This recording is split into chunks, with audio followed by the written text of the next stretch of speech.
গুণীজনদেরকে সম্মানিত করা হচ্ছে।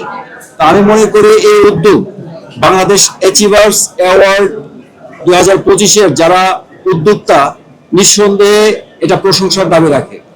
গত 4 বছর ধরে এই অ্যাওয়ার্ড প্রোগ্রাম চলমান রয়েছে, তারই ধারাবাহিকতায় আজকে এই অ্যাওয়ার্ড প্রোগ্রাম হতে যাচ্ছে বা হচ্ছে। সো আজকের এই জাঁকজমকপূর্ণ অনুষ্ঠানে যারা অ্যাওয়ার্ডটা রিসিভ করবে নিঃসন্দেহে তারা জাতির জন্য একটা গর্বের একটা বিষয়, জাতির গর্ব তারা। কেন? কারণ তারা হচ্ছে বাংলাদেশের উন্নয়নে এবং বাংলাদেশের অর্জনে বাংলাদেশকে সারা বিশ্বে মাথা উঁচু করে দাঁড়ানোর জন্য তারা অনেক বেশি পরিশ্রম করেছে এবং অনেক বেশি জাতিকে দিয়েছে। বিভিন্নভাবে শারীরিকভাবে কষ্ট করেছে, মানসিকভাবে কষ্ট করেছে, আর্থিকভাবে তারা অনেক বেশি কন্ট্রিবিউট করেছে এই জাতিকে গড়ার জন্য এবং এই জাতিকে সারা বিশ্বে অনেক উঁচু জায়গায় নিয়ে যাওয়ার জন্য।